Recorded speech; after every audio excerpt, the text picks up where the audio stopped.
Welcome to this course on stochastic modeling. In this lecture, we will look at hidden Markov chain models. Hidden Markov chain models, more often referred as HMMs, are extremely useful in modeling and solving engineering problems.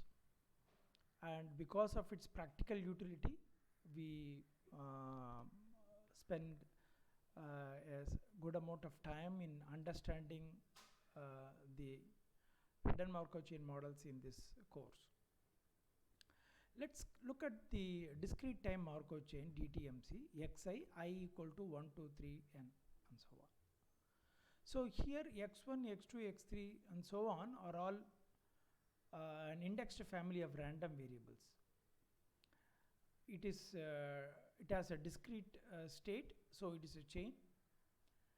The time is discretized and view it at discrete time points, and therefore it is a discrete time chain.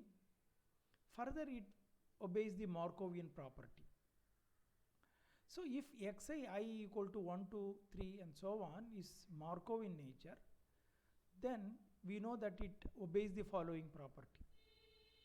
That is the probability that xn equal to j given xn minus 1 equal to I, n minus 2 equal to L, xn minus 3 equal to P and so on is simply given by probability that xn equal to j given xn minus 1 equal to I. That is given xn minus 1, which is the latest information or the time point at which the state of the system or the DTMC is known. Past states are not relevant in predicting the future, that is xm. So this is how a DTMC behaves, a Markov chain behaves. In the case of the hidden Markov models, the states, that is the xi's, are not observable, in the sense that we won't be able to know in what state the random process is present at any given time. So in the normal DTMC, we assume that the states are observable. We can find out in what state we are at any given time point and then predict to which state it may go in a future, and later check how well our prediction is when that time point arrives. So it is inherently assumed that the states are observable. Whereas in hidden Markov models, which we'll call it henceforth as HMMs, the states are not observable.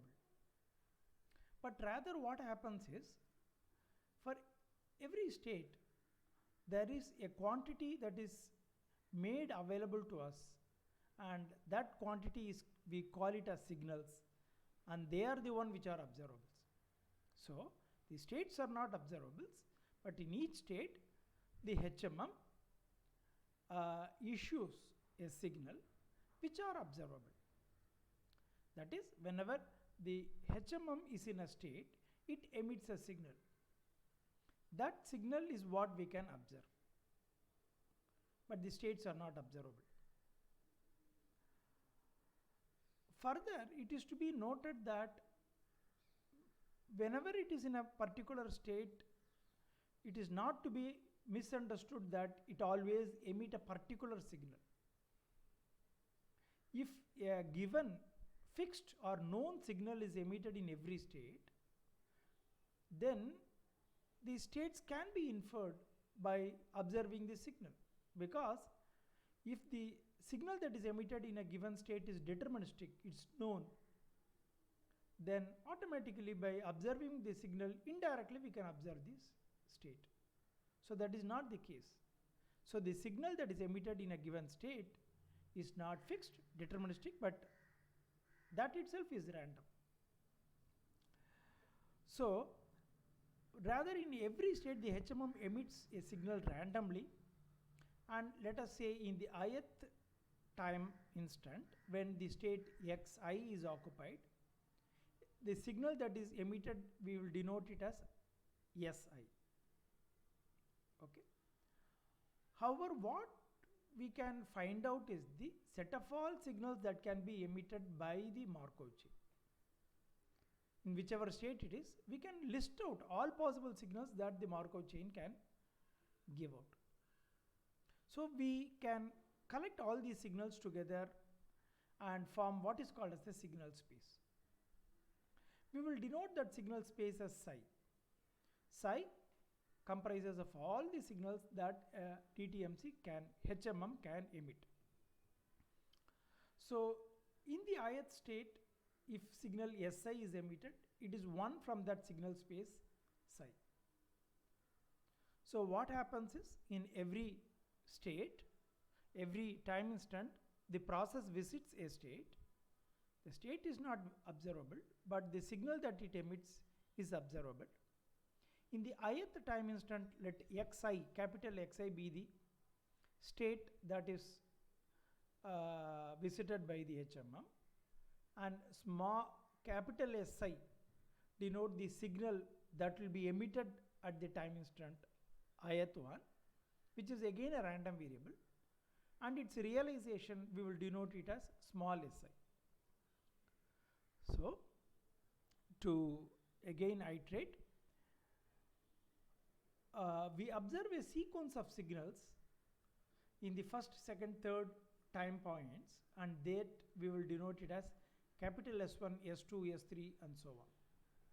Let us say we are in the nth state, nth time point, then we could have observed a collection of n signals, S1, S2 and so on.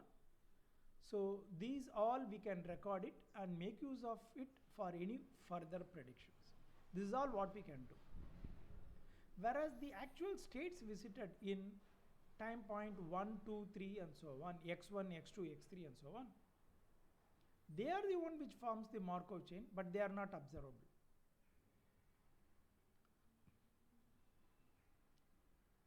So what we only know is that because the states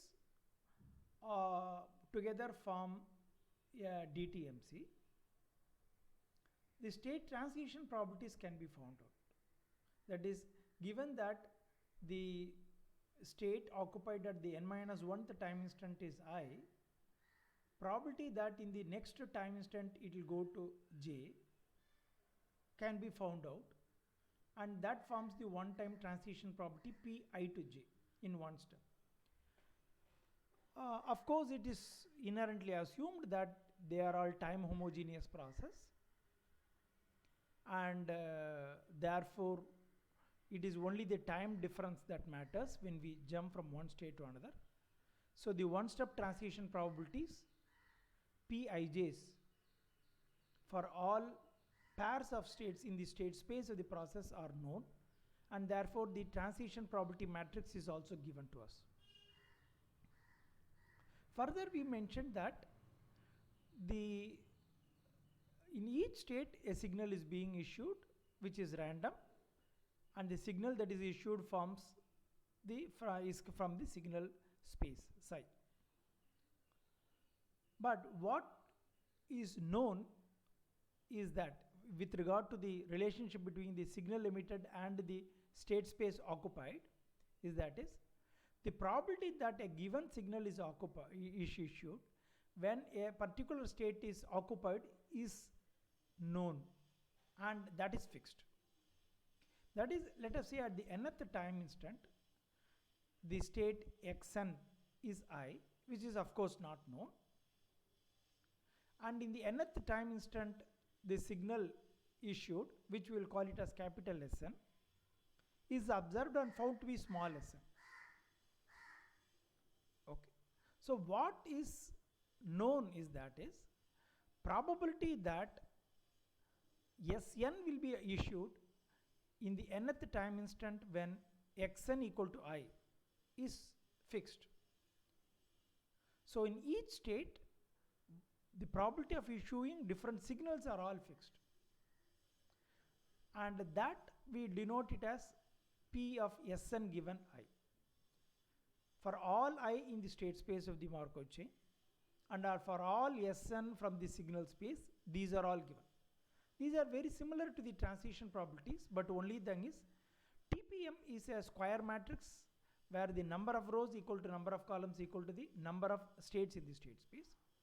Whereas here you will have these probabilities for all possible I in the state space and all possible Sn from the signal space. So if you look at the DTMC, then we can look at it graphically as form of a directed graph, where also with weights along the each arc denoting the transition probability. For the case of 4 states DTMC, there are 4 states, 1, 2, 3, 4 here, and there is a probability that it may go from one state to another state, which can be graphically represented here. But one more thing we will add to that for the case of HMM, that given if it is in a particular state, it issues a signal, so that we will denote it like this. So this is the signal that is emitted at the when it is in n-1. Note that this signal is not fixed, and again it is not associated with the state alone. When it is in a given state at a particular time, a particular signal is being issued.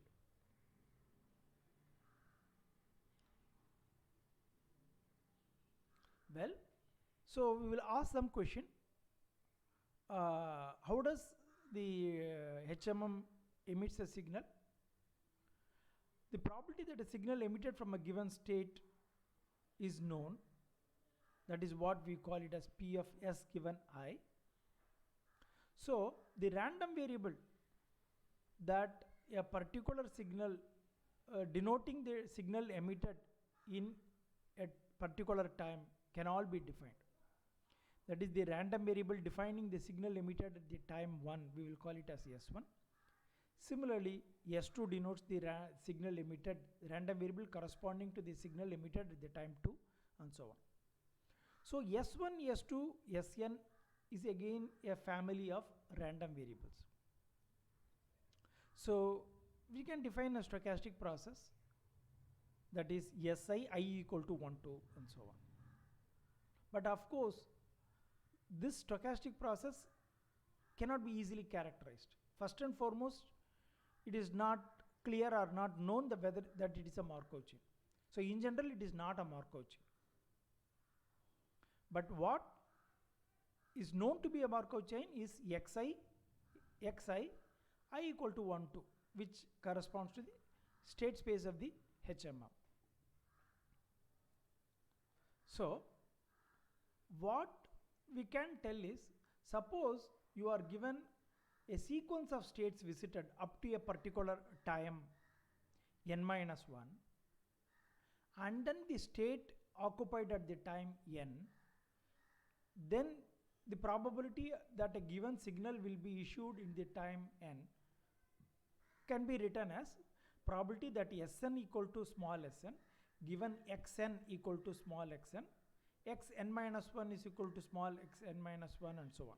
So suppose all states and signals issued and being present up to n-1 is known, and also the state at the time n is also known. With this information, if you are asked what is the probability that the signal that will be emitted at the nth one will only depend upon xn and not on xn-1, xn-2, and so on, and not even on Sn-1, Sn-2, and so on. So this in one sense looks like a memoryless property, but Sn is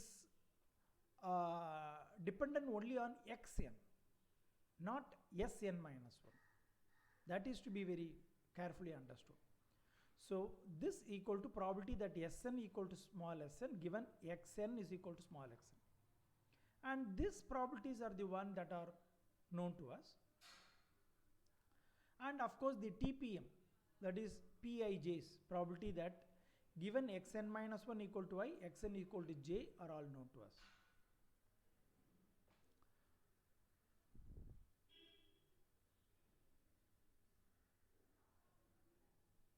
we now take an example to understand more clearly in what situation and we encounter hidden Markov chain models. Suppose we have a machine in an industry, and then the machine takes 1 hour to manufacture an item. So it manufactures one item in 1 hour. In the next 1 hour, it again goes through a process. At the end of that hour, one more item comes out, and so on. So the item that is produced by the machine is first looked upon to check whether it meets certain quality requirement, and if it meets that, then we say that the item is acceptable, it can be marketed. On the other hand, if the item do not meet the requirement, we say that it is defective or it is an unacceptable item. So the item that is manufactured can be of two types. It can be acceptable or it can be defective or unacceptable. Then if you look at the machine, it produces a sequence of items 1 per hour. To make things simple, we will keep that 1 hour as a unit time slot, and we observe the system at the end of every hour, that is the time slot, when the item has just being manufactured. Because that is what we want to only look at how the items come out of the machine or industry. That is the only thing that is important. So in between there is nothing to really observe. So the observation time points are at the end of 1 hour. So that is the unit time step. And therefore, if you observe the items that come out of it, it will be random in nature. It will be either acceptable or unacceptable. So we have a random variable defined at the end of every time slot. Therefore, we can construct a DTMC. So the items that come out, a particular realization of that is it may be acceptable, acceptable, unacceptable, acceptable, unacceptable, acceptable, acceptable, and so on. Some combination of sequence of acceptable and unacceptable items will come out. So if you look at the nature of the item and define a random variable, we can define acceptable to be taking a random variable taking a value +1, defective to take a value -1. The events acceptable will make the random variable to take +1. The event defective will make it to take -1. The probability that an acceptable comes is the probability that the random variable takes a +1, and so on. So we have an indexed family of random variables, and the time step is 1 hour, and so on. So this random variable +1, -1, +1, +1, -1, and so on, so it forms a chain. It's a stochastic process, discrete state, discrete time, stochastic process. But here we observe that the items that are produced by the machine, given that one of the item is acceptable, we want to model whether we can predict how the next item will be. Okay, so that is what we are interested in. Can we model it using as a Markov process or not is a question. Well, the thing is, we would like to more closely model a system which correctly captures the physical phenomenon underlying the process. Okay, it is not just for the sake of you can assume the process to be of some nature and then assign some probabilities and so on. The more closely we model, come up with a mathematical model which resembles the physical model, the better will be our predictions. So further, let us assume that when we observe the items that come out of the industry from the machine, we notice one thing. The thing is, sometimes the machine produces a sequence of good items, wherein most of the time the acceptable items come out, very rarely defective items come out. Okay. Whereas at certain other periods, for some reason which we are not very clear at this point, the items that are produced are very defective in nature. Very often defective items produce. Okay. So this is what happens. So by noticing this one, the right way to think of is that the machine can be in two possible states, good state or in bad state. In a good state, obviously why we call it as a good state is because it is behaving in a better manner. It produces more acceptable items, very rarely defective one comes out. When the machine is in a bad state, very frequently defective items are being manufactured. Okay. So that is a good way of reasoning out why at certain period of time the probability of producing acceptable items is more, whereas in the other periods of times then more defective items are produced. Then we may have to ask why the machine goes into a good state or bad state. That again depends upon the domain, the behavior of the machine, the design basing the machine, which is not within the domain of probabilistic analysis. It may be related to it's a question that a mechanical engineer can answer based on the characteristic of the machine. For example, we may possibly, the idea behind attributing a good state and bad state can be of the following thing. One, in a given day when you start a machine, okay, the machine is supposed to work well because it has been at rest the whole night and it is supposed to work well, and we assume that it will be in a good state. As time progresses, the machine gets heated up. Naturally, when a machine gets heated up, many other related effects come out, and therefore the machine may at random point of time switch to an bad state. Okay, so it may produce items which are bad in nature, and because of some reason, whenever the machine may be in bad state, the machine may turn off and may not even produce item and so on. Again, it may, because of that, it may cool down and then go back to the normal state and so on. So this may be a reason why a good state, bad state behavior occurs. Or there can be a power fluctuation, okay, which when sometime it occurs, when a low voltage occurs during a busy industrial time, the machine may get into the bad state. Or one of the input that you give to the machine for production is itself is not a good input, okay, the raw material, which switches the machine to a bad state and so on. There can be so anything. So that is possibly a good way model to ration out why the acceptable and defective items come out. The thing is, although we have made a conjecture that the machine can be in a good state or bad state, we will not be able to visually tell whether at any given time the machine is in a good state or bad state.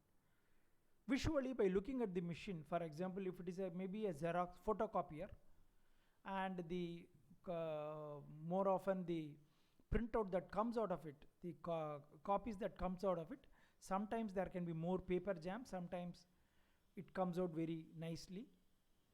Okay, by visually looking at the machine, we cannot tell whether it is in a good state or a bad state, and therefore we say that the states are not observable. But what is observable is the signal that comes out. Signals are the one which tells the nature of the item that is being manufactured. It can be acceptable or unacceptable. So with we call this as the signals. The state of the machine, good state or bad state, or the states of the DTMC. We can again construct a stochastic process having a random variable denoting the state of the machine. The state of the machine at any given, again, to make modeling easy, we assume that the machine will be in a given state, good state or in bad state, for a duration. When an item is manufactured, at the end of the duration, it goes into another state or remains in that state, and based on that its behavior. But it may so happen that during that process of manufacturing itself the state may change, but we model that state transition occurs at the end of the one. If during the manufacturing it switches, we assume that it has already get into the bad state, and so on. So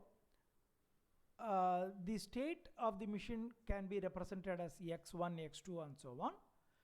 Two possible attribute for the state can be given, G or B, G for good state, B for the bad state.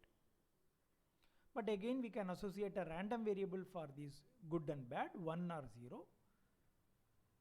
And we have to again model how the machine switches between these two states. Let us assume that we study the machine for a long period of time, and based on the different things that happen which affect the behavior of the machine, we come up with a model of the machine. Again we assume that a Markov chain model exists for the behavior of the machine. That is, if it is in a good state, at the end of the time period, it remains in the good state with a probability 0.9 or switches to a bad state with a probability 0.1. If it is in a bad state, it remains in bad state with a probability 0.1 or switches to the good state with a probability 0.9. This can be one possible model we could have arrived. Again, we assume that it is Markovian nature. We could have also modeled it in a manner that other characteristics can be brought in which case the state space has to be expanded to make it Markovian, or by itself the behavior of the machine to be in a good state depends upon the two previous states, in which case it is not a Markov in this sense, but again by expanding state space we can bring it to a Markovian framework. Okay, we will start off with this simple model. So the behavior of the machine can be modeled using a Markov chain model whose transition probability matrix can be find out this one.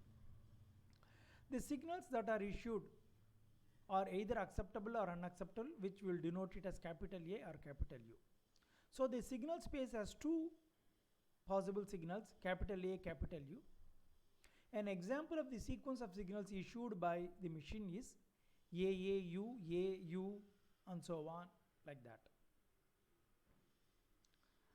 The state of the machine at any given time can be denoted by a random variable. At the time instant 1, that is when we start using the machine, okay, the random variable we will call it as x1. Well, now in order to proceed forward to make any prediction at all, we should have an understanding of what is the likelihood that the machine will be in at the initial time point, or the initial state should be guessed or assumed. Because if that is not known, then we will not be able to compute the other future probabilities of the states being visited or signals being issued. Everything will in turn depend upon this. So we assume that the initial state occupancy probability is known to us, or we make a guess of a good guess on that. So x1 random variable can be G or B, and we assume that this is given or this is predicted, assumed or guessed. So we observe the item produced by the machine and we note the signals issued, that is the acceptable or unacceptable nature of the items. So S1, S2, Sn are all random variables denoting the signals produced by the HMM, and those are all known. That is, till if we are in a time instant n, S1, S2, Sn are all known, and that is based on the item that is produced. Okay, so S1 is a random variable, but its realization small s1 is known after that time. It can be small s1 can be either 1 or 0 or whatever the value of the random variable takes based on whether the item is good or bad. Okay. So there is nothing to predict in this one. Till the time n, whatever signal has come out is being taken as input for our prediction. Some more examples of where HMM can be encountered are as follows. Let us consider a sale of a particular product, and a marketing team takes a strategy in terms of how the product has to be positioned in the market. That is, how do we advertise, how do we give discount, what is the pricing model they will adopt, and so on. And so that they follow a strategy, and based on that the product is being marketed. So at the end of every month we look at the sales, and the sales is what is known, but based on what strategy you follow, you are supposed to be in a given state. That will denote how efficient the marketing is. Okay.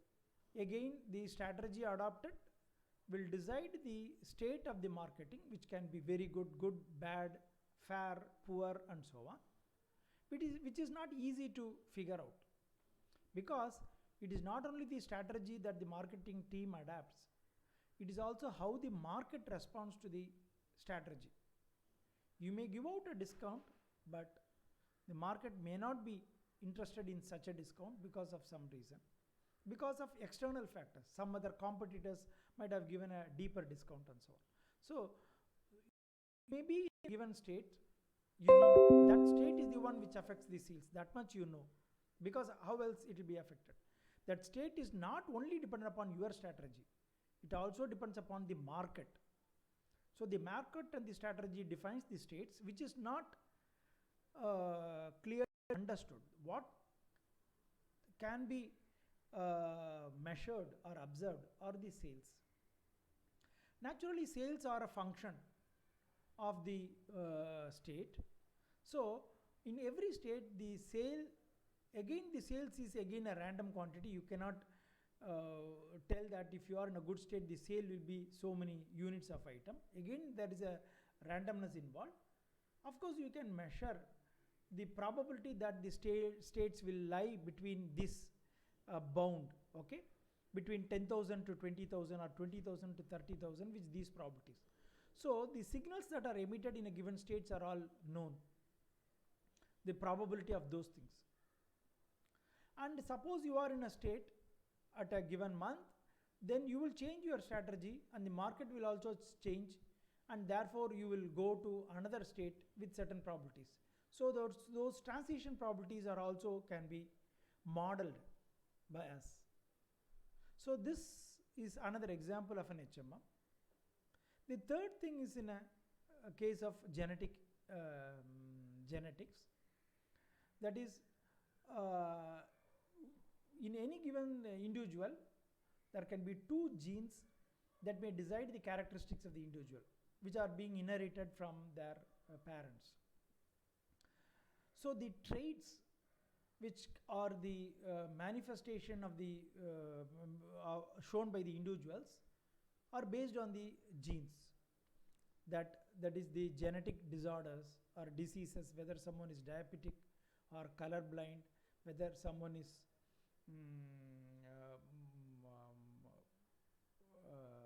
for example the color, and then the and so other various other characteristics are based on the genes. One such thing is the color blindness. So there may be a gene that may decide this one, and these are inherited from their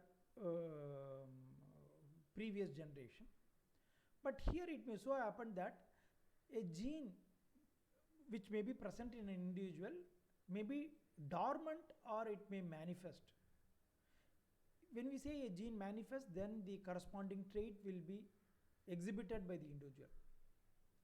If it is dormant, it will not show up in that generation, but that gene may be passed on to the next generation, which may then manifest in the following generation.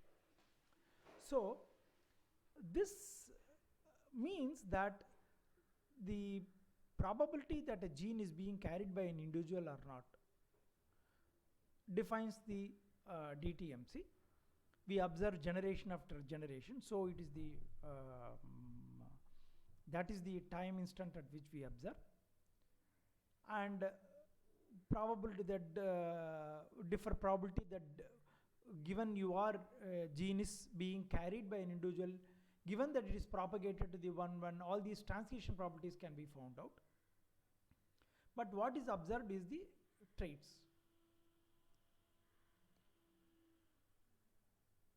So here again, we model Sn is a random variable at the time n, which are the signals. This is the state space, not the state space, the signal space is a random vector. It is the set of all random variables. Signal space is the set of all possible signals that can be issued at any given time. The set of signals emitted till a given n, that forms a random vector. Okay, this is the set of random variables issued given n. So at the nth time instant, we have a random vector S, which has S1, S2 to Sn. Its realization would be small s1, small s2 to Sn, which is given here.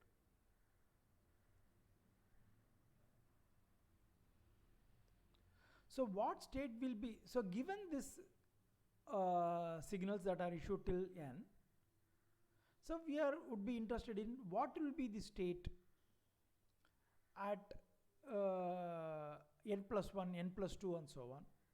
What signal is likely to be issued in n plus 1 and so on. So these are the questions which we are interested in. Well, so we need to determine the conditional probability that the Markov chain is in a given state at a time n, given the signals being observed till that point. Okay. To obtain this, what we do is we develop a formalism which we will outline now. We assume that the initial state occupancy is given, that is probability that x1 equal to I is given, that we will call it as PA. So all these state occupancy vector having all these properties for all PA, I is equal to I ranging over the state space is being given. Now the main quantity which will be used as the workhorse for our formalism are these probabilities F1 of 1, which not only comprises of all the signals that are issued till that time, it also includes the state space occupied at that time. Okay, because without the state being occupied, we cannot make future predictions, because we want to invoke the Markovian properties, and therefore the state being occupied at any given time has to be used. But what is available, of course, is the signals issued till that time. So only if you keep the signals issued till that time, it will be difficult to predict what signal is likely to be issued next, because they are not a Markov chain, or what state we will go to the next at the next time and so on. So we will define these quantities, which we will call it as F of I at any given time point, which includes all the signals issued till that time and the state being occupied at that time. For example, F1I gives the signal issued at the time 1, capital S1, which let us say is small s1, and the state that is occupied at the time 1, which we will call it alta psi. So this probability is what we would like to find out. Well, incidentally, f1 of I can be easily found out. What is this property? That is x1 equal to I and s1 equal to s1 is what we want to find out. So this probability can be written as a product of a conditional probability and an unconditional probability like this. It can be written as probability that s1 equal to small s1 given x1 equal to I into probability that x1 equal to I. This is probability of A intersection B is A given B into probability of B. Well, now both these quantities are known because the initial state occupancy is given. Probability x1 equal to I is PA, which is given, and these values, probability that a given signal is issued when you are in a given state, is are all known to us. That is what we have denoted as P of S given I for a given signal and a given state. So you are in I and you know that S1 is the one that is issued. Therefore, we write probability of S1 given I into PA. This will give you F1 of I. See, in F1 of I, only I figures out because it is only a function of I. This we want to find out for every possible state that can be occupied. Whereas the signal issued is known, is given. So here we will not calculate it for S2 and so on because we know in a given time 1, S1 is the one that is issued, that is known, but what is not known is the state.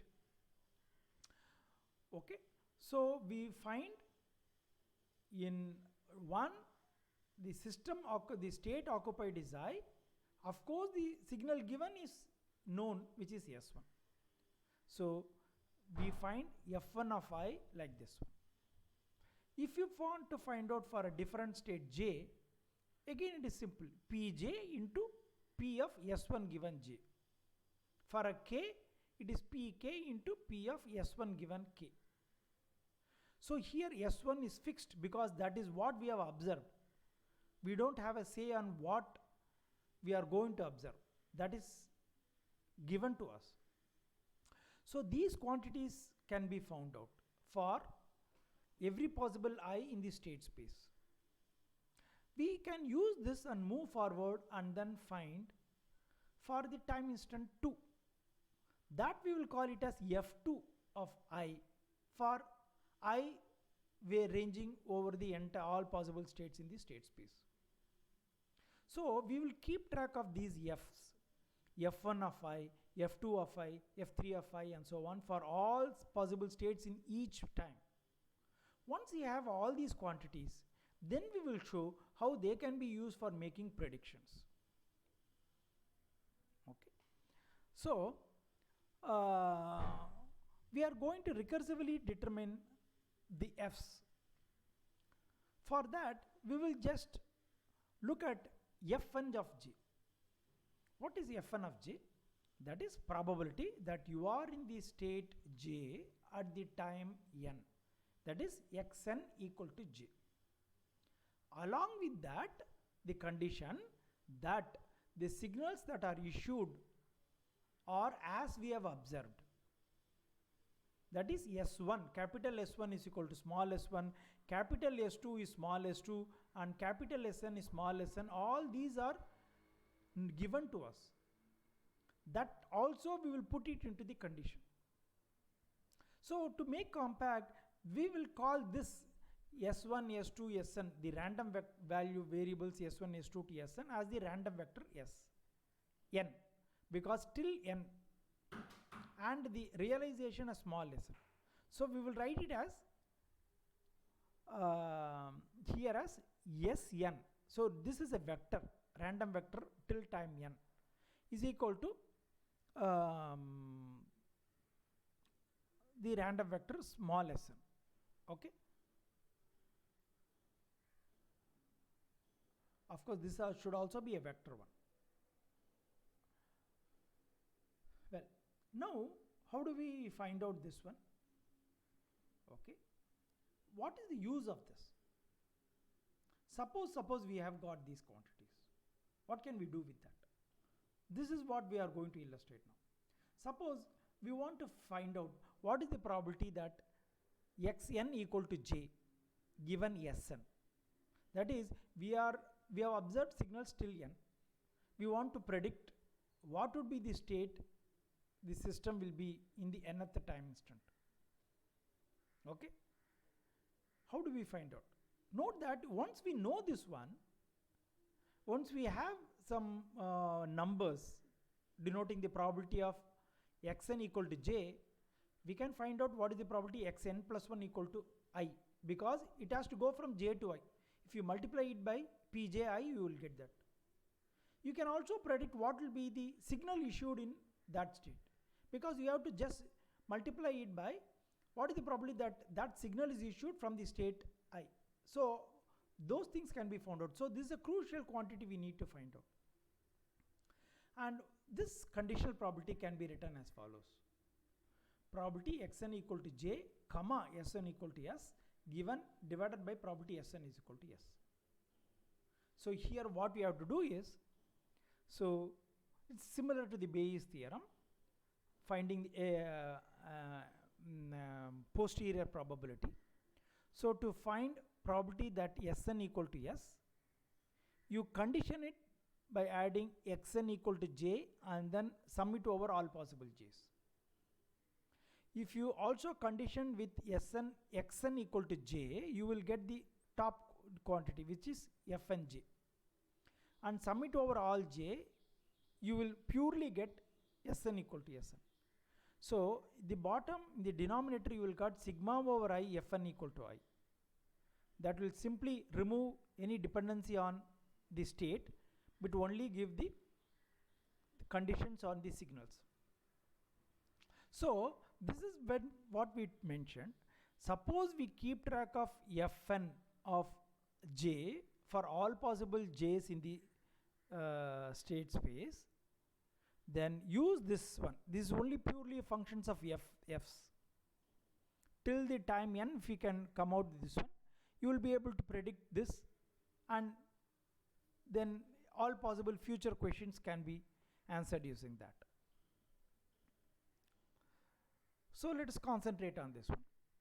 Fn of j can be written as follows. What is it? The signals till time n and the state being j. That is xn equal to j and the vector Sn, okay, equal to the vector Sn. That is the vector Sn, all signals issued till time n has to be given. So here we can write it as follows. Okay. Here we can actually write it as